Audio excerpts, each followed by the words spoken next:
अमावस्या के दिन सारे पितृदोष समाप्त हो जाएगा, सारा पितृदोष समाप्त। जिनके यहाँ पितृदोष होता है, काल सर्प दोष होता है, वास्तु दोष होता है, उनको ज्यादा कुछ नहीं करना होना।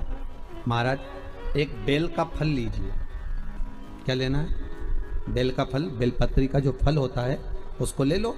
उसके अंदर का जो गुर्दा होता है, अंदर का जो भाग होता है, उसको निकाल लीजिए और उस बेल के फल में आटा सेक कर उसमें शक्कर मिलाकर उसको उसके अंदर भर लीजिए।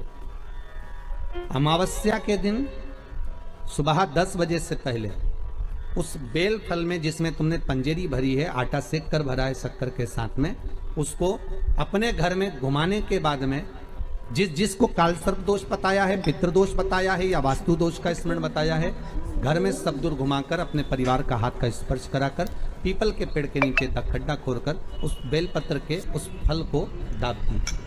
उस फल को उसमें दबा दीजिए। महाराज केवल एक अमावस्या करना रहता है, पितरों के दोष से मुक्ति मिलती है और हमारे घर के कार्य सफल होना प्रारंभ हो जाते हैं। कार्य की सफलता होती है, कार्य में सफलता प्राप्त होने लगती है।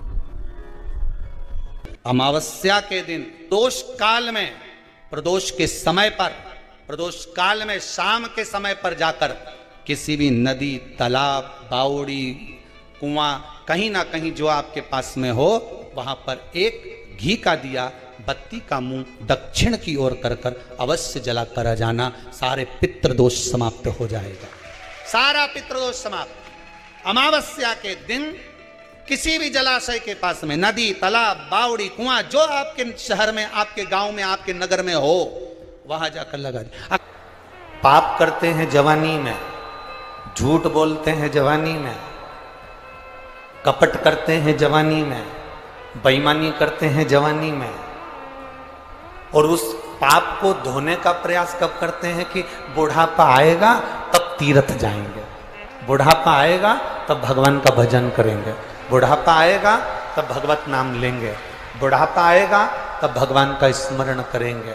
अब जरा विचार करिए, चाय अभी गिरी और चाय गिरते से ही तुमने धोली तो उसमें दाग नहीं लगेगा, सब्जी गिरते से ही धोली तो सब्जी का दाग नहीं लगेगा। उसी तरह अगर जवानी में हमने पाप किया है तो जवानी में ही भजन कर कर उसको धोते चलो तो श्रेष्ठ। अमावस्या के दिन पितृ शाम के समय प्रदोष काल में शंकर भगवान का नाम जाप कर कर नदी, तालाब, बावड़ी पर पानी पीने जाते हैं। वहां से जल का आचमन कर कर पितृ अपने लोक को चले जाते हैं प्रदोष काल के समय पर। इसलिए प्रदोष काल में जलाशय के पास में बावड़ी, कुआं, नदी, तालाब के किनारे पर दिया लगाया जाता है दक्षिण की ओर मुख कर कर बत्ती का, तो पितृ आशीर्वाद देते हुए जाते हैं कि फलो फूलो, आगे बढ़ो, उन्नति करो, तरक्की करो। ये पितरों का आशीर्वाद रहता है, पितरों का वर रहता है, आप देंगे उसको मिलेगा। पितृदोष है ये आपको कैसे मालूम पड़ेगा? पितृ भूखे हैं इसका तो वर्णन हमने पहले कर दिया कि रात्रि को जब आप सोने के बाद में 1-1.5 घंटे बाद अगर आपकी नींद खुल जाए, 1 घंटा 1.5 घंटा आप सो लिए, उसके बाद जो नींद खुली तो 1-1.5 घंटे तक अगर आपको नींद नहीं आ रही है, रात्रि को सोने के बाद में 1 घंटे बाद जब उठे तो आपको प्यास लग गई, भूख लगने लगी, प्यास लगने लगी कि मेरे को पानी पीना पड़ेगा, घबराहट हो रही, पानी पीना पड़ेगा। 1-1.5 घंटे सोने के बाद अचानक नींद खुले और आपको प्यास लगे, समझ लेना आपके पितृ भूखे हैं और प्यासे हैं, भूखे और प्यासे हैं, उनको जल की जरूरत है। किसी भी नदी में, सरोवर में, कुंड में, बावड़ी में, तालाब में, आप तीर्थ में जाकर जब स्नान करते हैं तो स्नान करने के बाद एक काम का नियम बना लो कि अपने हाथ की अंजलि में जल लेकर अपने पूर्वजों को देना। प्यासे रहते हैं, भाग मांगते हैं, प्राप्त करना। 3 वृक्ष पितरों के तुल्य हैं। पहला पीपल, दूसरा वट वृक्ष, तीसरा बेलपत्र का वृक्ष। ये पितरों के तुल्य हैं। अगर आपको रात्रि में नींद नहीं आ रही है, ऐसा लगता है कि रात्रि को 1 घंटा 1.5 घंटा सोने के बाद कुछ गलत गलत विचार आने लगते हैं, नींद सुबह 3 बजे तक 4 बजे तक नहीं आती, 4 बजे के बाद फिर नींद आती है, तो एक प्रैक्टिकल जरूर कर कर देखना।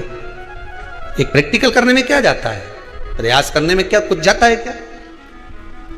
प्रैक्टिकल कर कर देखना कि कहीं सीओर वाला महाराज झूठ तो नहीं बोल रहा है, तो प्रैक्टिकल करने में कुछ नहीं जाए। 1 लोटा पानी लो, उसमें थोड़ा सा कच्चा दूध डाल लीजिए, पत्री का पेड़ या पीपल का पेड़ या बट का पेड़, इन पेड़ के नीचे ले जाकर उस दूध को दोपहर में सुबह 10 बजे से लेकर 12 बजे के बीच में ले जाकर चढ़ा दीजिए। रात्रि को फिर ना आपको प्यास लगेगी ना भूख लगेगी, नींद एक बार लगी तो सुबह ही खुलेगी। प्रैक्टिकल करने में क्या जाता है? पानी डालने में तुम्हारा कुछ जाएगा? अरे बोलो तो सरी, प्रैक्टिकल करने में क्या जाता है? कुछ भी नहीं बिगड़ेगा, यह तो बस जल डालोगे तो तुम्हारा ही कुछ अच्छा हो सकता है, बाबा की कृपा। 3 वृक्ष पितरों के तुल्य हैं। पहला जम के बोलिए पीपल, दूसरा बट वृक्ष, तीसरा बेलपत्री का वृक्ष। 3 पीपल के वृक्ष में 52,000 ब्राह्मण एक साथ निवास करते हैं, इसलिए पितृतुल्य है। बट वृक्ष ब्रह्मा जी के मस्तक से बना, इसलिए पितृतुल्य है। और बेलपत्री का वृक्ष माता पार्वती जी के अश्रु से बना। जब आंसू गिरे थे माता जगत जननी जगदम्बा पार्वती के, उस समय पर पितृलोक में हलचल उत्पन्न हो गई थी। हमारी नातिन की आंख में आंसू कैसे आ गए? मैनावती की पुत्री है, पितरों की नातिन, इसकी अश्रु कैसे गिर गए? पार्वती जी ने कहा ये आंसू नहीं, मेरा पुण्य भाग प्रकट करती हूं बेलपत्री के रूप में। तो पितरों ने वर दिया था कि ये बेलपत्री का वृक्ष हमारा आशीर्वाद है, इसके नीचे अगर कोई दीप लगाता है, शिव को स्पर्श कर चढ़ाता है, उसके पितरों की शांति होगी। हम स्वयं उसको आशीर्वाद देने के लिए पधारे। तो पितृदोष, दूसरा पितृदोष का लक्षण बताया, घर में कोई शुभ कार्य ना हो, वंश की वृद्धि ना हो, 1 रुपये कमाओ 1.25 रुपये खर्च हो रहे हैं, पैसा 10 जगह से कमाई आ रही है पर घर में टिक नहीं पा रही है, आया गया, पितृदोष है। जरा सी कटोरी पड़ी है उसके पीछे विवाद चालू हो जाए, पानी ढुल गया उसके पीछे विवाद हो जाए, या छोटी छोटी बात में घर में क्लेश मचा हुआ है, पितृदोष है। समझ लो हमारे पूर्वज हमसे खुश नहीं है, प्रसन्न नहीं। सारी दुनिया के लोग तुमसे कह रहे हैं तेरे घर में पितृदोष है, 1 रुपये कमाते हो 1.25 रुपये खर्च होता है, मानसिक टेंशन बना रहता है। घर में एक व्यक्ति बीमार है, ठीक हुआ, दूसरा बीमार पड़ गया, दूसरा ठीक हुआ, तीसरा बीमार पड़ गया, तीसरा ठीक हुआ, चौथा बीमार पड़ गया। मतलब कहीं ना कहीं पितृ का भाव, पितृदोष का वर्णन। किसी ने कहा तुमसे कि तेरे यहाँ पितृदोष है, तूने ब्राह्मण को भोजन करा दिया, पिंडदान करा दिया, तर्पण करा दिया, तिलांजलि करा दी, गया जी का श्राद्ध कर दिया, हरिद्वार चली गई वहां पिंडदान करवा दिया, ब्राह्मण भोज करवा दिया, तिथि पर भोजन करवा दिया, सब कुछ करवा के देते। अब एक काम और करके देते, एक काम और करके देते हो। जब तुम घर में भगवान शंकर की आरती, तुम्हारे घर में शंकर जी का शिवलिंग है,